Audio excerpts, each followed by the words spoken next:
The war in the Middle East has reached another dangerous inflection point, with Israel following through on its threat to attack Iran, launching multiple airstrikes. Iran has played down its success, but the fear this latest action could plunge the region into an even broader conflict remains.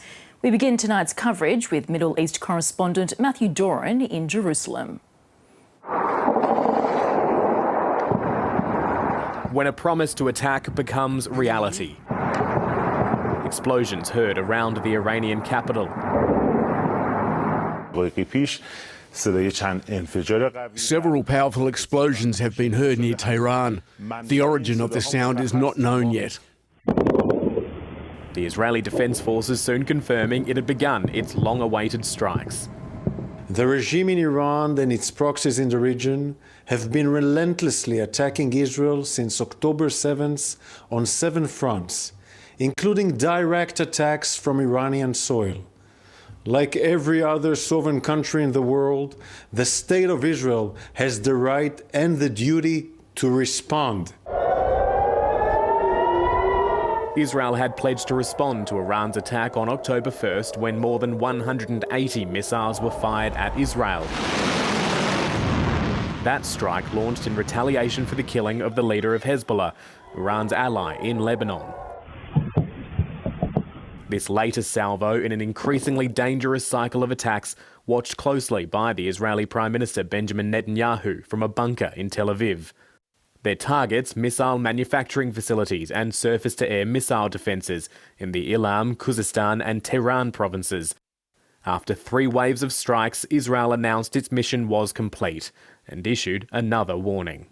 If the regime in Iran were to make the mistake of beginning a new round of escalation, we will be obligated to respond. A threat backed by Washington, a senior White House official telling reporters these strikes should end direct exchanges between the two arch-enemies, but warning of consequences should Tehran respond again. And Middle East correspondent Matthew Doran joins us now from Jerusalem. Matthew, you were on that White House briefing call. What did the US know about these strikes?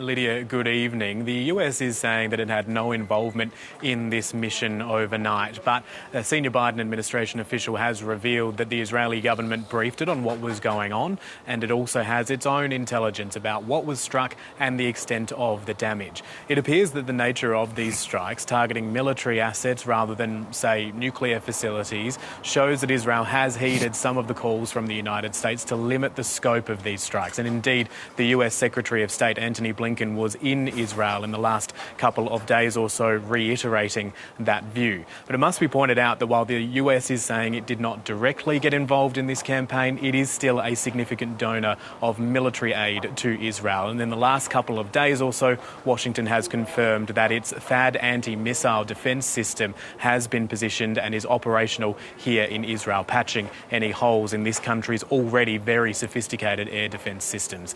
So this region is on a knife's edge this evening, and it will really rely on Iran and how and if it responds to these latest strikes to dictate whether or not the situation deteriorates further. Lydia?